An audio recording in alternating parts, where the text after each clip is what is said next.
This is Optimal Health Daily, episode 752, The Flash Workout, How to Gain Superhuman Speed, Part 1, by Mike Inscho with nerdfitness.com, and I'm Dr. Neil. Hey, welcome back to another edition of Optimal Health Daily, or welcome for the first time if you're new here. This is the podcast where I act as your very own personal narrator and read to you from some of the most popular health and fitness blogs online. Now, today's post is a bit on the longer side, so I'll read the first half today and then finish it up for you tomorrow. Let's hear all about how to gain superhuman speed as we hear part 1 of today's post and as we optimize your life. The Flash Workout, How to Gain Superhuman Speed, Part 1, by Mike Inscho with nerdfitness.com.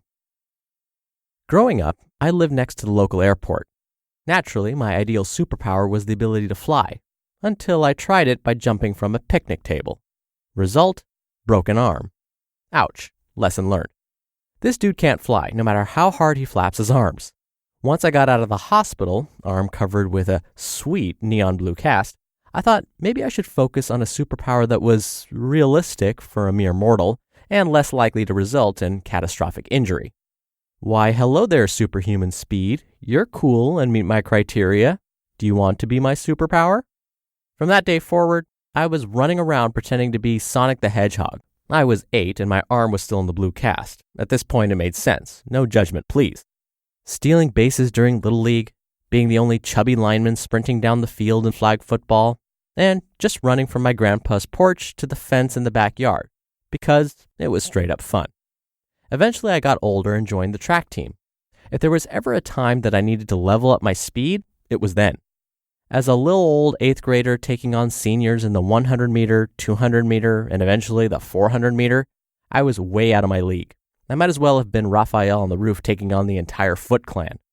From then on, my love of sprinting and being superhumanly fast only grew. I leveled up again and again, even winning a few races along the way. Then, all of a sudden, I graduated high school. Game over, man. There are no more levels to complete. Or so I thought.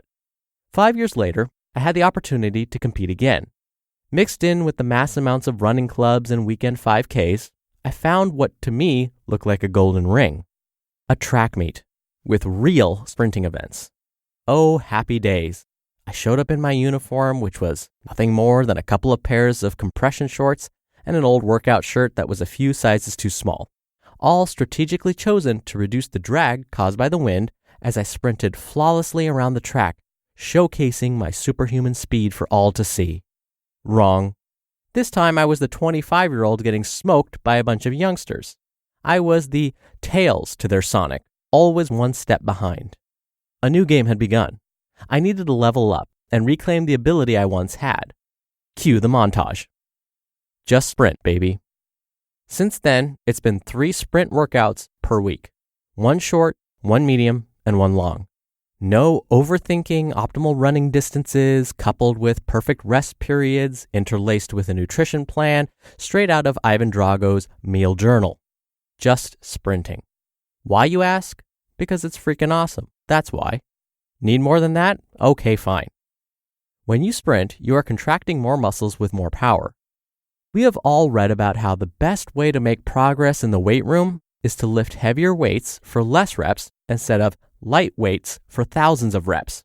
Yet, for reasons beyond me, too many people can't fathom that this approach would also work when running. Simply put, by running shorter distances at faster speeds, you will build muscle and burn fat, just like lifting heavy weights in the weight room. You might be worried about your endurance. Theoretically, it makes sense that if you switch all of your endurance building runs for sprints, you will be less able to run long distances. Well, in reality, that's not always the case. By sprinting, you are able to build strength in the same muscles and movement patterns you use when running distance. After adding sprints, you can actually cover more ground with the same effort, or cover the same ground with less effort, leaving you plenty of energy for the kick to the finish line.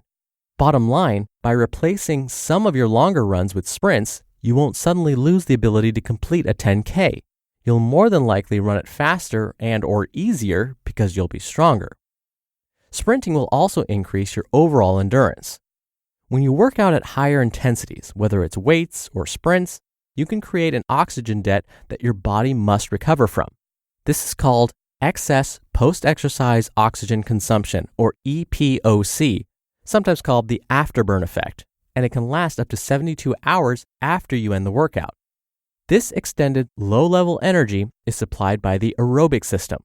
So now instead of working on your aerobic capacity by pounding pavement, you can work on your aerobic capacity by watching the Teenage Mutant Ninja Turtles movie and singing along to Turtle Power as the credits roll. I call that a win-win. Between the building of muscle, cultivation of power, and honing of the aerobic system, there is no reason to not be sprinting.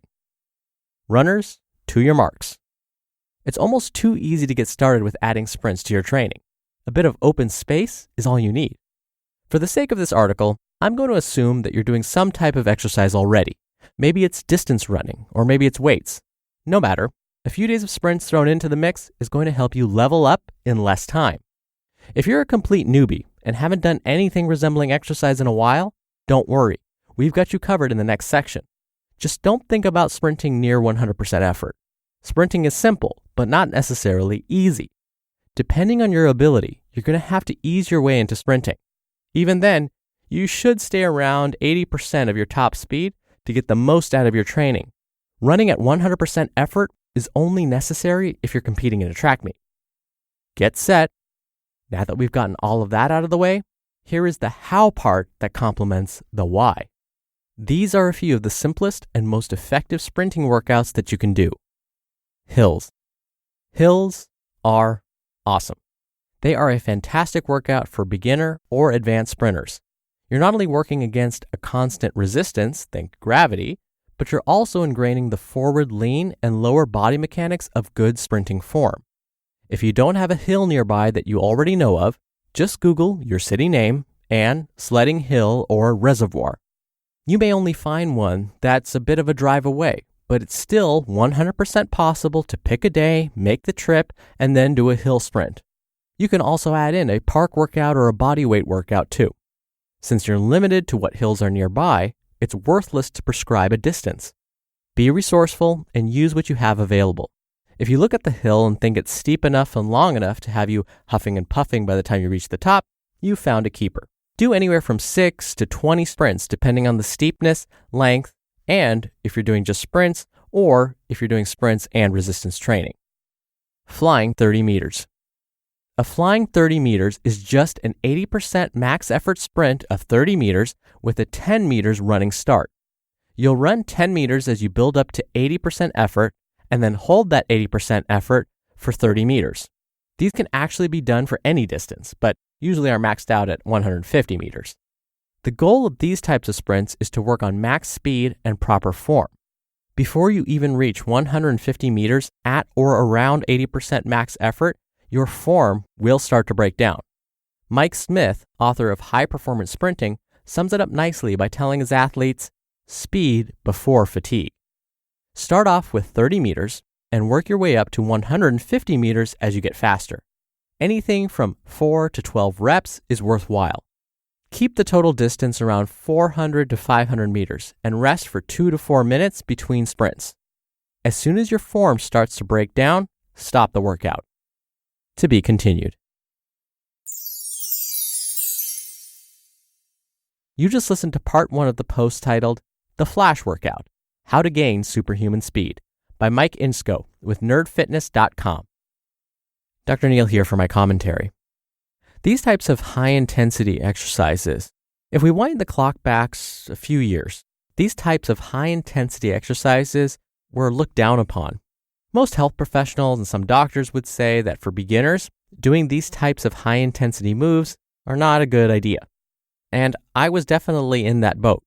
We used to think that these high-intensity moves would be risky. But now that we have some data, some actual research to support whether it's truly risky or not, we're actually finding that high-intensity exercise is safe for most people, even those with a history of disease. For example, those with a history of cardiovascular disease. Doing high-intensity activities may not be harmful, but actually might be helpful. Now, of course, my disclaimer is always check with your doctor before performing high-intensity activities like sprints. But if your doctor clears you, it might actually be a good idea. But we always have to keep in mind, if you're going to do these high intensity moves, as Mike explained, form is key. Because if you don't follow proper form, that's when you get injured. So whether you're lifting weights, whether you're doing body weight moves, whether you're doing sprints, it's all about proper form. If you start to get sloppy, that's when injuries will occur. So of course, get your doctor's approval first, but if this sounds like something that's right for you, maybe go out there and do a sprint or two. Even if you're not ready to actually run, maybe just walk as fast as you can, and that could be your form of sprinting to start, and that's okay. Instead of walking at your normal pace, walk as fast as you can for as long as you can, and then stop, rest, and then do it again. Even if you just do that, I guarantee you'll feel the effects. All right, really quickly, if you want to help keep our podcasts alive, we have many different ways you can help, both financial and otherwise. Come check out oldpodcast.com/support to see how. Anything listed there would be a huge help. All right, that's it for today. I hope you have a wonderful Tuesday. Thank you, as always, for listening. Thank you for sharing the show with someone. I'll be back here tomorrow to finish up this post, so I'll see you there where your optimal life awaits. Hello, Life Optimizer. This is Justin Malik, creator and producer of this show and Optimal Living Daily, the brother podcast of this one. Literally, I'm Dr. Neil's brother. If you like the format of this show, you'll love Optimal Living Daily too, where I also read to you from blogs, but cover other topics like personal development, finance, and minimalism from bloggers like Derek Sivers, The Minimalists, Zen Habits, and many more.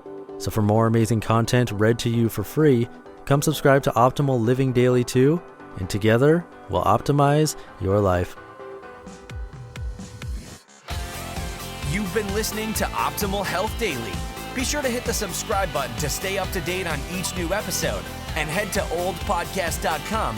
That's oldpodcast.com for a free gift, as well as more actionable tips and resources to help you maximize your potential. Thanks for joining us, and remember, your optimal life awaits.